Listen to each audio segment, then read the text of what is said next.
Hey guys, hello everyone. हमने 10 जून का current affair discuss किया है। ऑलमोस्ट 6-7 न्यूज़ डिस्कस की हैं। वो वीडियो बनाया है आपके लिए, उस बहुत प्रीशियस है, उसको देखिए ज़रूर।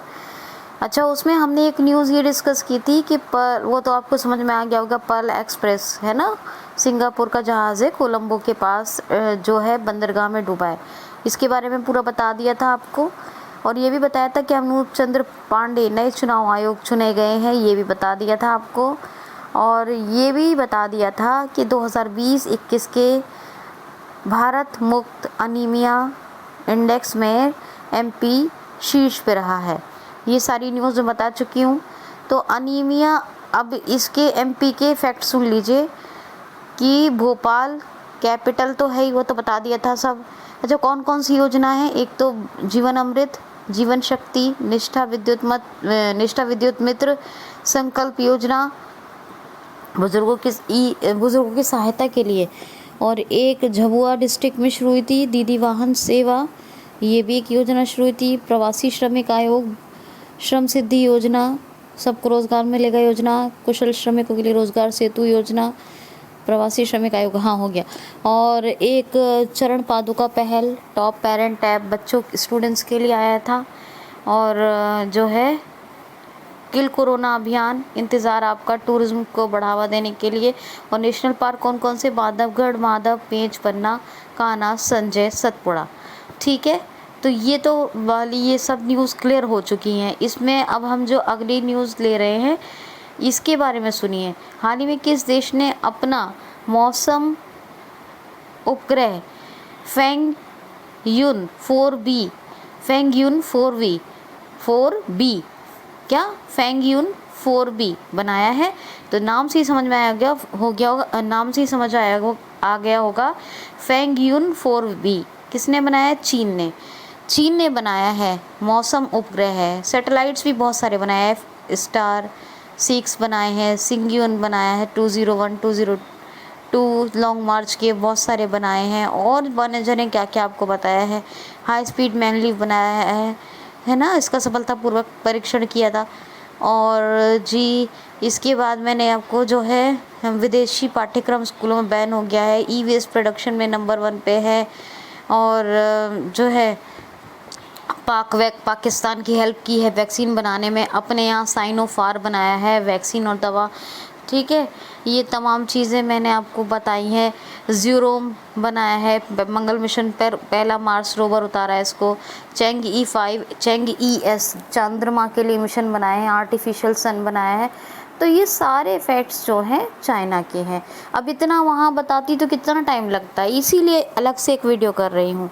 ठीक है, तो देखिए, अब ये शी जिनपिंग प्रेसिडेंट हैं, करेंसी रेनमिनवी, और बीजिंग कैपिटल। बिल्कुल सही बात है, आपने सही कहा था। मैंने आपको कमेंट में रिप्लाई कर रही थी और फिर मेरे दिमाग से निकल गया कि क्या क्या बताया था। मैंने आपको बहुत सारे हेडक्वार्टर बताए हैं, जिसमें एक शंघाई कोऑपरेशन ऑर्गेनाइजेशन यानी SCO का भी है, तो याद रखना है।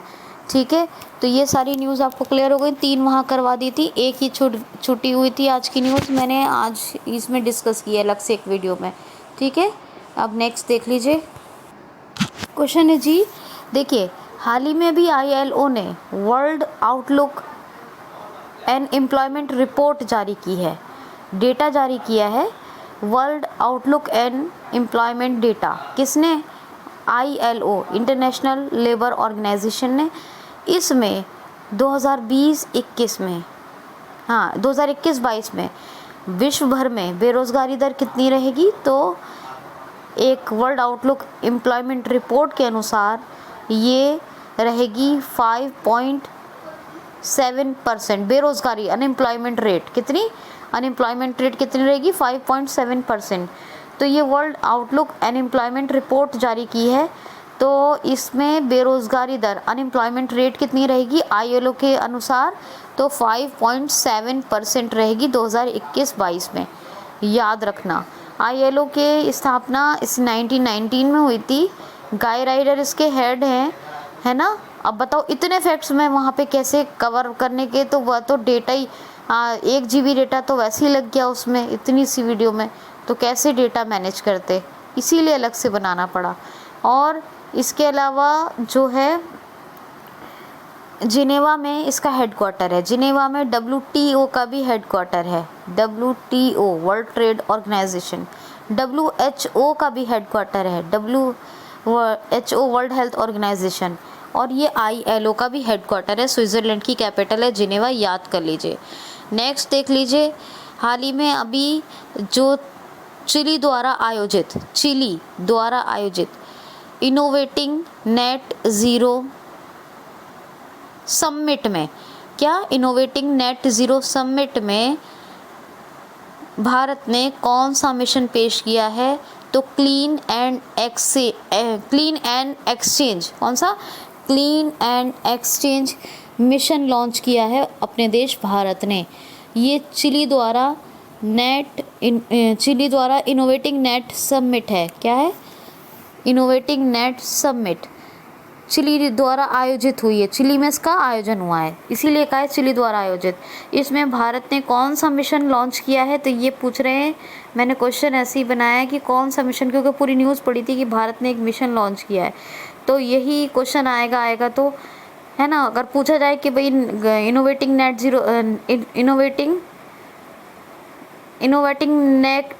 समिट कहाँ हुई है, तो इनोवेटिंग नेट समिट हुई है कहाँ? चिली में। और ये पूछा जाए कि भारत ने कौन सा मिशन यहाँ लॉन्च किया है, तो क्लीन एंड एक्सचेंज, ये बता दीजिएगा। सेबेस्टियन पिनेरा इसके प्रेसिडेंट हैं। पेसो करेंसी है और सेंटियागो कैपिटल है। क्या है? सेंटियागो। ये साउथ अमेरिकन कंट्री है चिली। नेक्स्ट देख लीजिए, हाल ही में अभी RBL बैंक के नए MD एंड CEO कौन अपॉइंट हुए हैं? तो ये हुए हैं विश्ववीर आहूजा। इनको रिजर्व बैंक ऑफ इंडिया ने RBL का नया MD एंड CEO अपॉइंट किया है। RBL की स्थापना 1943 में हुई, हेडक्वार्टर मुंबई में है, और MD एंड CEO तो यही हो गए, विश्ववीर आहूजा। और RBI के बारे में बताती रहती हूँ जब, क्योंकि इनको RBI ने ही अपॉइंट किया है, तो अभी नहीं बता रही हूँ क्योंकि हर बार बताती ही रहती हूँ। अच्छा, हमने एक न्यूज़, स्ट्रीट वेंडर्स को सब्सिडी 2000 रुपये पर मंथ देने की जो घोषणा की गई है, तो सब्सिडी है ना, तो उसके बारे में डिस्कस कर लिया था। कर्नाटक के फैक्ट्स तो मैं आपको बताती रहती हूँ, नेशनल पार्क बता देती हूँ, वो डिस्कस कर चुकी हूँ उस वीडियो में। तो बनरकाटा, बांदीपुर, अंशी, नगरहोल और कौन सा रह गया? अंशी, नगरहोल, बनरकाटा, बांदीपुर और कुद्रेमुख, ये याद रख लीजिएगा। अब ये देखिए, हाल ही में अभी जो है एस इन शेखर किस देश में भारत के राजदूत नियुक्त हुए हैं? तो पपुआ न्यू गिनी में। किसमें? पपुआ न्यू गिनी में। तो पपुआ न्यू गिनी, इसके जेम्स मराफे प्रेसिडेंट हैं। पपुआ गिनी कीना ये करेंसी है, और मर्शली ये इसकी कैपिटल है। ठीक है, तो आप ये बात याद रखिएगा। अब देखिए क्वेश्चन, देखिए हाल ही में अभी किस देश की कंपटीशन अथॉरिटी ने, यानी प्रतिस्पर्धात्मक प्राधिकरण ने गूगल पर 26.8 करोड़ डॉलर्स का जुर्माना लगाया है? तो फ्रांस की जो कंपटीशन अथॉरिटी है, यानी हिंदी में कहेंगे प्रतिस्पर्धात्मक प्राधिकरण, इसने अभी जुर्माना लगा दिया है गूगल पर। कितना? 26.8 करोड़ डॉलर का। पेरिस इसकी कैपिटल है, और पेरिस में किस का? IAEA international agency for atomic energy, तो इसका जो है international atomic energy agency IAEA का हेडक्वार्टर है। रिपोर्ट विदाउट बॉर्डर्स का भी हेडक्वार्टर है, और एक और बताती हूँ आपको, किसका? यूनेस्को का भी हेडक्वार्टर है। बताती हूँ क्या नहीं? तो ये भी आप याद रखिएगा। इमैनुअल मैक्रोन प्रेसिडेंट हैं और यूरो करेंसी है, तो ये फ्रांस के बारे में आप याद रखेंगे। क्वेश्चन है, the Tiananmen square making of a protest. The Tiananmen square making of a protest. तो तियानमैन का नाम सुन के याद आ गया होगा, ये चाइना में है। तो ये बुक किसने लिखी है? The Tiananmen Square making of a protest. तो ये लिखी है विजय गोखले ने। और एक और बुक मैंने उस वीडियो में बताई थी आपको, कौन सी बताई थी कि द लवर बॉय, हाँ मैंने बताई थी आपको द लवर बॉय भावलपुर, ये बुक बताई है अभी आपको उस वीडियो में। ये वाली न्यूज़ तो मैंने ले ली थी, तो वो राहुल पंडिता ने लिखी थी, वो बताई थी, है ना। और ये क्या है? ये है दूसरी बुक है, ये the Tiananmen making of a protest. ये किसने लिखी है? ये लिखी है विजय गोखले ने। असल में बात क्या हुई थी, तियानमन शहर में Tiananmen Square of a the Tiananmen Square making of a protest. क्या है? The Tiananmen Square making of a protest. तो द तियानमैन, द तो लगा ही हुआ है, लगता ही है शहरों के नाम के आगे। तो तियानमैन स्क्वायर एक शहर है, वहाँ पे स्टूडेंट्स प्रोटेस्ट कर रहे थे चाइना में। तो चीन ने क्या किया था, निहत्ते छात्रों पर, निहत्ते स्टूडेंट्स पर गोली चलवा दी थी। क्या? तियानमैन एक शहर है चीन का, और उसमें तियानमैन स्क्वायर पूरा नाम है, और उसमें स्टूडेंट्स प्रोटेस्ट कर रहे थे, और इसने चाइना ने निहत्ते स्टूडेंट्स पर गोली चलवा दी थी।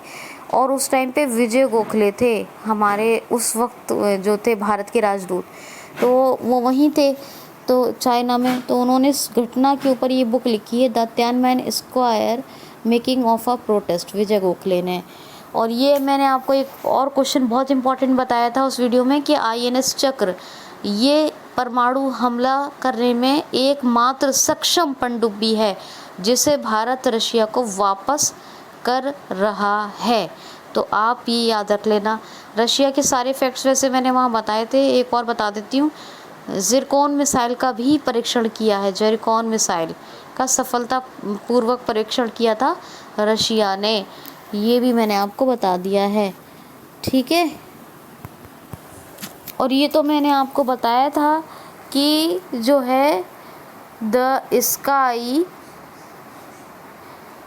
हथियार नियंत्रण समझौता, ये एक समझौता, द स्काई हथियार नियंत्रण समझौता, इससे किस देश ने अपने आप को बाहर कर लिया है, या कौन सा देश बाहर हो गया है, ये भी है, कौन सा देश बाहर हो गया है, या किस देश ने खुद को बाहर कर लिया है, तो वो भी रशिया, वो मैं आपको बता चुकी हूँ उस वीडियो में ये न्यूज़।